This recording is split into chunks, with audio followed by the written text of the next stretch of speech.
Avancez. Avancez, y a rien à voir ici. C'est pas génial d'avoir sauvé une autre créature des horribles mains du docteur Animaux. Ouais, on était proche de la catastrophe. Un peu trop proche, en fait.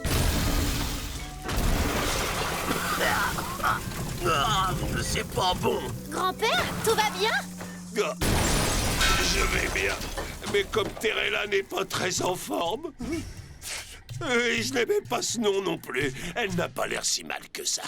J'ai appelé Phil et il devrait être capable de réparer ça. On doit juste attendre qu'il arrive. Excusez-moi, les Tennyson. Je voulais vous remercier encore une fois pour avoir préservé le Quetzalcoatl.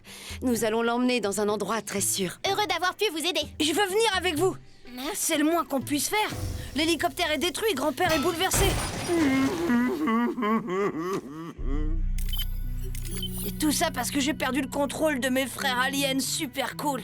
Eh bien, ça me va si vous êtes d'accord. Eh bien, je suppose que ça ira. De plus, il faudrait un certain temps avant que Phil n'arrive. Ne nous cachez pas la vérité. Ne soyez pas un rouage dans la pyramide du gouvernement. Relâchez la bête. Non. Ben, cousin, grand-père dit qu'il est temps de partir. Oh, eh ben, je pensais monter avec Marie-Jo. Ah, j'ai compris. Pour protéger le camion avec un de tes aliens. Quoi? J'ai pas besoin d'utiliser mes aliens pour tout faire, Gwen. Être un héros, c'est bien plus que ça. Elle est bonne, Ben. Allez, on se retrouve sur place. Oh, ne t'inquiète pas, Gwen, je suis sûr que Ben est juste un peu secoué après notre atterrissage catastrophe. Ouais, c'est pas bizarre que l'insupportable Ben me manque un peu. Tu manges toujours de la nourriture pour oiseaux? Grand-père, arrête C'est ça. la seule chose qui apaise la douleur.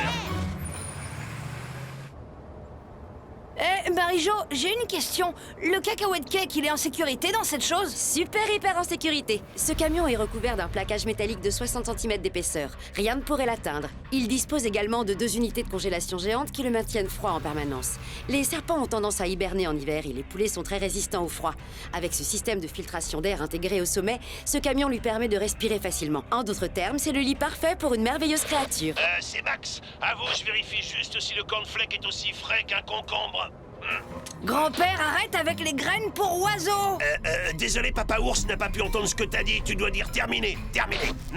Gwen, non, s'il te plaît, j'en ai besoin. Grand-père, t'as un problème. Merci de rester avec nous pendant que nous couvrons cette incroyable histoire. Nous continuons à suivre les gardes forestiers et la famille de héros Tennyson alors qu'ils transportent cette cargaison rare et unique en son genre. Une petite minute, je reconnais le véhicule de ce morveux d'alien. Certains pourraient le traiter de morveux. Moi, je l'ai fait, je vais lui montrer. En volant cette cargaison rare et en la vendant au plus offrant. La France, ouvrez! Votre loyer est en retard de 12 mois! Plus d'excuses! Stabilité financière, me voilà! Vous savez, c'est vraiment bien de faire une pause de temps en temps. Oh, c'était moi une. Nettoyons un peu ce pare-brise. Attends, c'est qui? Bonjour la famille Tennyson. J'aimerais bien discuter, mais j'ai des affaires à régler. Hé, c'est Lagrange! Oh, c'est un de tes amis, Ben? Quoi? Non! Il a genre 40 ans! Ton ami veut pas se pousser. J'ai dit que c'était pas mon ami! Oh, d'accord. Le temps des moqueries est terminé. On commence juste à s'amuser. Oh non, le Quetzalcoatl est en danger. Ben, il faut pas qu'il se réveille. Ben, je sais que t'as le cafard aujourd'hui, mais tu dois devenir un alien. Ah, très bien, t'as raison. Tout ce que j'ai à faire, c'est de prendre Choc-Roc en armure et de régler ce problème. Ou Bungalosaur? Incassable? Ah, lequel?